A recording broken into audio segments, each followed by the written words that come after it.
Alright, I'm in. Me too. Likewise. Wah. No. Aw. All of you are idiots. Alright, is everyone ready? Absolutely. My pants are black. Definitely. Alright, let's do this!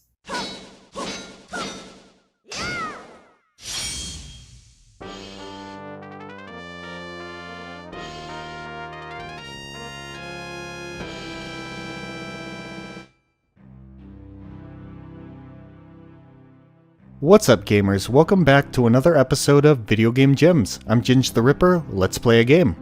Don't you love it when things come in fours? Any franchise with less than 3 titles is a sin against consoles. Still true. The Legend of Zelda 4 Swords was Nintendo's first attempt at making a multiplayer Zelda game. It released in 2002 bundled with the Game Boy Advance version of A Link to the Past as a short, multiplayer side adventure. Each area of the map had 2 stages and a boss. Your goal was to collect as many rupees as possible before finishing each area. Players were also given bonus rupees based on how quickly they completed each level. At the end of each area, your rupee total was tallied and traded for either a bronze, silver, or gold key that would unlock the next area. If you didn't have enough rupees for a bronze key, you would have to redo the area you were working on. 4 Swords was a pretty solid game, but it wasn't perfect. You didn't have to play with a full team of 4, but the game didn't offer a single player mode, so players without siblings or close friends were out of luck. Well, I'm safe.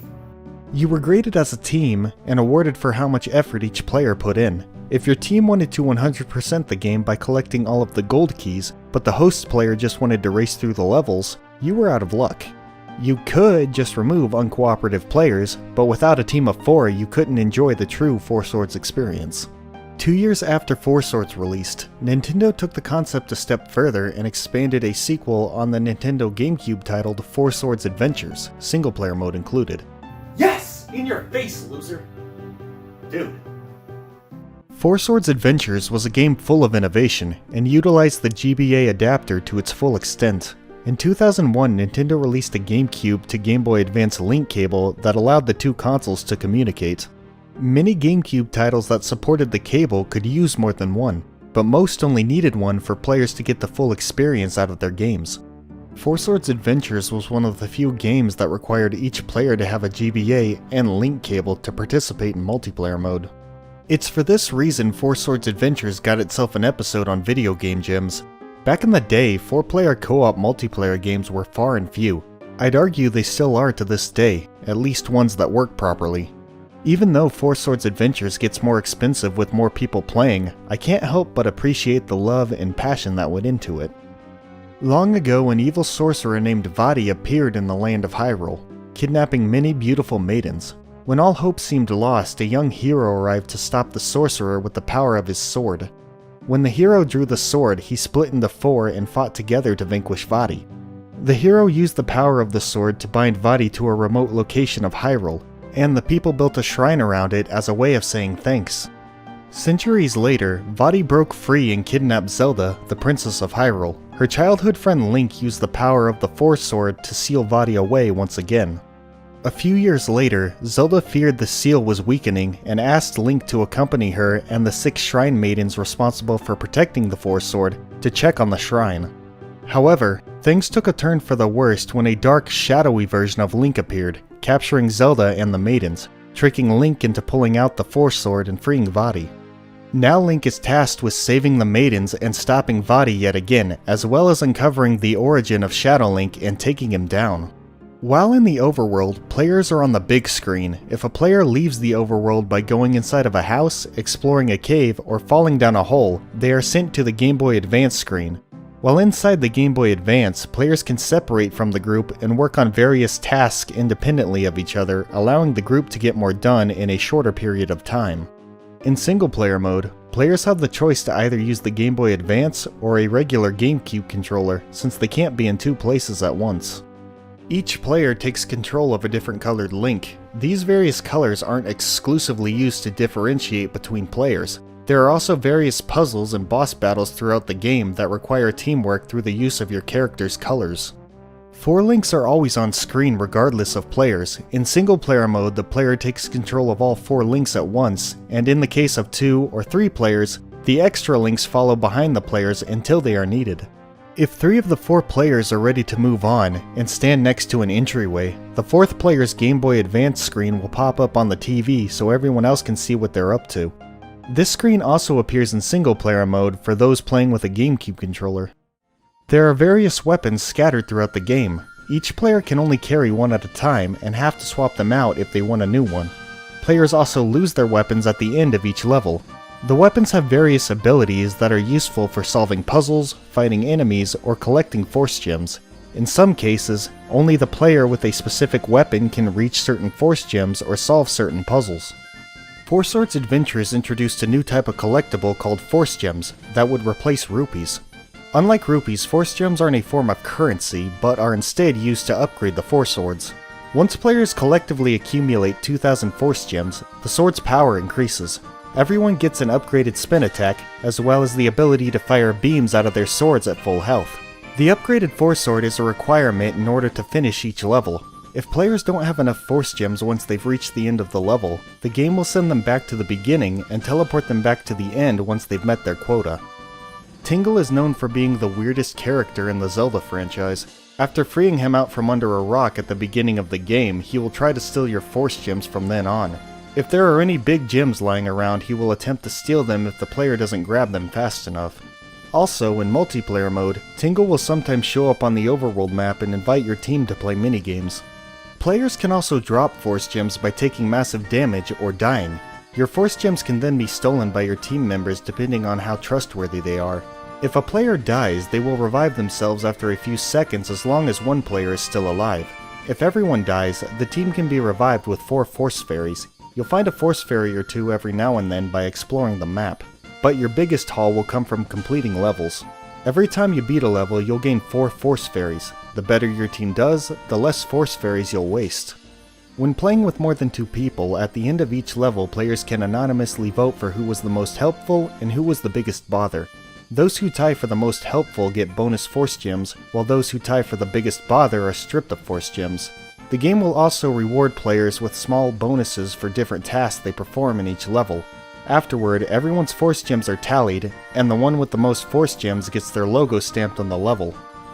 At the end of the game, the player with the most stamps gets a really cool prize, one that I usually wouldn't spoil, but knowing what a hassle it is to not only collect everything you need to play with a full team, but also finding enough players who want and have the time to play, I'll make an exception. If you don't want to see spoilers, skip to the time on the screen. The link with the most stamps at the end of the game is the link that stays once the Force Sword is taken back to the shrine. Most players figured this out before getting to the end, which gave them an incentive to do their best.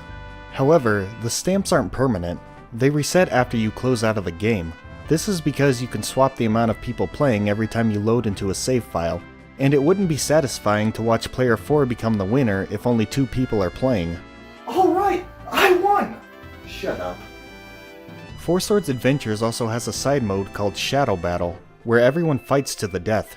There are several different maps, each with a light and dark version.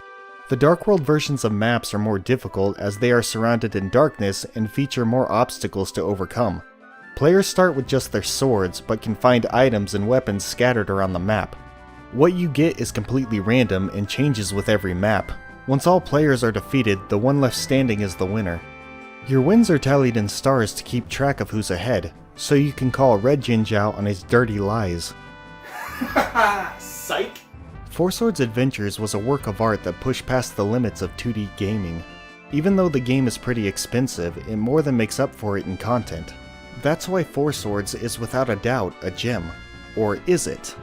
Four Swords Adventures has a third game mode called Navi Trackers that is only available in the Japanese version of the game.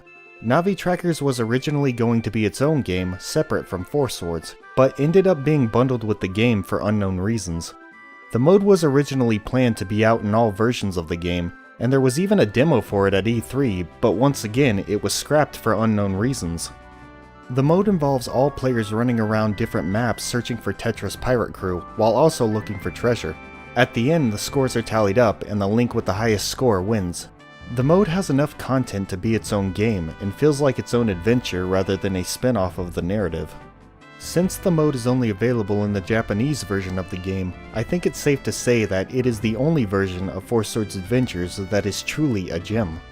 Before we go, I have a few fun facts for you guys. Each Link has a differently pitched voice. From highest to lowest, the order is red, green, blue, and purple. A lot of the Zelda games were turned into manga by a Japanese writer named Akira Himikawa. Four Swords Adventures happened to be one of them, although the manga is titled Four Swords after the original game.